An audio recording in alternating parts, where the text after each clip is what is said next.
नमस्कार दोस्तों, मैं नीलम सिंह आप सभी का अपने चैनल में स्वागत करती हूं। दोस्तों, माघ मास की हमारी जया एकादशी कब है? 7 या 8 फरवरी को। पारण का मुहूर्त क्या होगा और एकादशी व्रत की कथा क्या होगी, हम सब इस वीडियो में जानेंगे। दोस्तों, हिंदू वैदिक पंचांग के अनुसार माघ माह के शुक्ल पक्ष की एकादशी तिथि की शुरुआत शुक्रवार 7 फरवरी को रात 9:26 पर होगी और इसकी तिथि की समाप्त जो है 8 फरवरी को रात 8:15 पर होगी। ठीक है।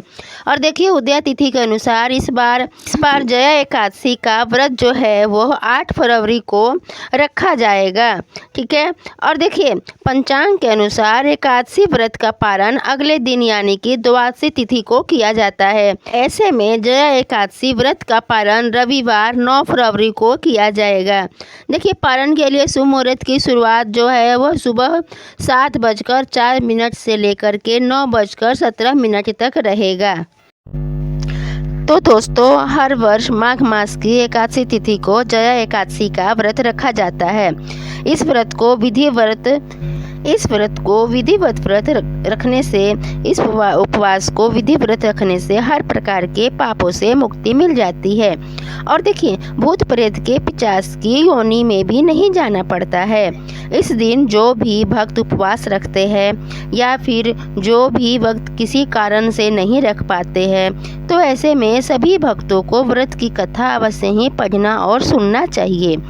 आज की वीडियो में आप सुनेंगे जया एकादशी व्रत की कथा। सभी एकादशी कथा के बारे में धर्मराज युधिष्ठिर समय समय पर पूछते रहते हैं। ऐसे ही एक बार माघ शुक्ल पक्ष की एकादशी आने पर भगवान श्री कृष्ण से बोले, हे मधुसूदन, अब आप कृपा करके मुझे माघ महीने की एकादशी के संबंध में विस्तार पूर्वक बताइए। शुक्ल पक्ष की एकादशी में किस देवता का पूजन करना चाहिए और इस एकादशी के व्रत की कथा क्या है? इसके करने से किस फल की प्राप्ति होती है? तब श्री भगवान श्री कृष्ण कहते हैं, हे धर्मराज, माघ मास के शुक्ल पक्ष की एकादशी को जया एकादशी कहते हैं। इस एकादशी के उपवास से मनुष्य भूत प्रेत की योनि से मुक्त हो जाता है। अतः इस एकादशी के उपवास को विधि पूर्वक करना चाहिए। अब मैं एकादशी की कथा को भी कहता हूँ, ध्यानपूर्वक सुनो। एक बार देवताओं के राजा देवराज इंद्र नंदनपुर नामक के ब्राह्मण कर रहे थे और चारों तरफ उत्सव ही उत्सव था। वहीं पुष्पावती नामक गंधर्व कन्या ने माल्यवान नामक गंधर्व को देखा और उसे अपने हाव भाव से रिझाने का प्रयास करने लगी। माल्यवान भी उस कन्या पर मोहित हो गया, जिससे संगीत की जो लय था वो टूट गया और संगीत का सब आनंद बिगड़ गया। सभा में उपस्थित देवगण को बहुत ही बुरा लगा।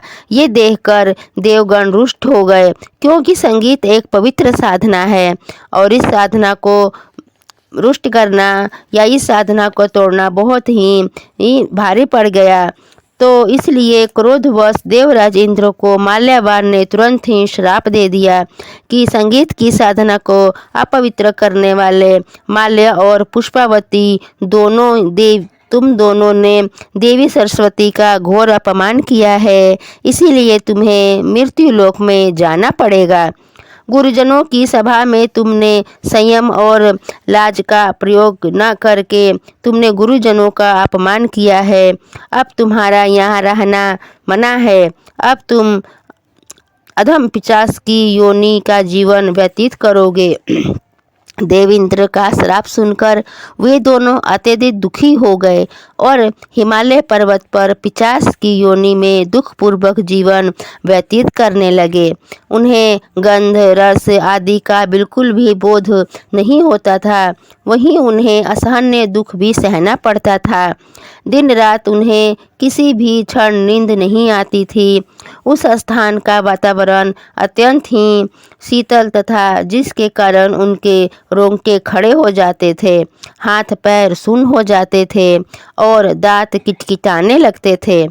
एक दिन उस पिशाच ने अपनी पत्नी से कहा कि न जाने हमने पिछले जन्म में ऐसा कौन सा पाप किया है जिसके चलते हमें इतनी दुखदाई 50 योनि प्राप्त हुई है। 50 योनि से तो कहीं ज़्यादा अच्छा नरक का दुख सहना ही उत्तम होता होगा। इस प्रकार के अनेक विचारों को कहते हुए वे दोनों अपने दिन व्यतीत करने लगे। भगवान की कृपा से एक बार माघ मास के शुक्ल पक्ष की जया एकादशी के दिन इन दोनों ने कुछ भी भोजन नहीं किया और न ही कोई पाप कर्म किया। उस दिन इन दोनों ने फल फूल खाकर ही अपना जीवन बिताया और पीपल के वृक्ष के नीचे विश्राम करने लगे। उस दिन सूर्य भगवान अस्त हो रहे थे।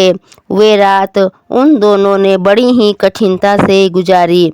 दूसरे दिन प्रातःकाल होते ही प्रभु की कृपा से इन दोनों को 50 की योनि से मुक्ति मिल गई और पुनः अत्यंत सुंदर अप्सरा और गंधर्व का देह धारण करने लगे तथा सुंदर वस्त्र और आभूषण से अलंकृत होकर वे दोनों स्वर्गलोक को चले गए। उस समय आकाश में देवगण उनकी स्तुति करने लगे। फिर नागलोक में जाकर इन दोनों ने देव इंद्र को दंडवत प्रणाम किया।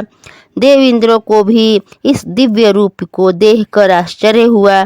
तब उन्होंने इन दोनों से पूछा कि तुम्हें 50 योनि से मुक्ति किस प्रकार मिला है, ये मुझे भी बताओ।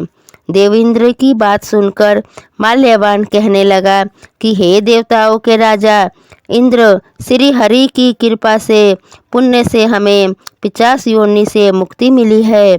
देवराज इंद्र कहने लगे, हे माल्यवान, जया एकादशी व्रत करने से तुम दोनों ही 50 योनि से मुक्ति मिली है, इसलिए हम लोगों के लिए भी वंदनीय हो गए हो। विष्णु भगवान की कृपा से तुम्हें यह देह प्राप्त हुआ है। अब आप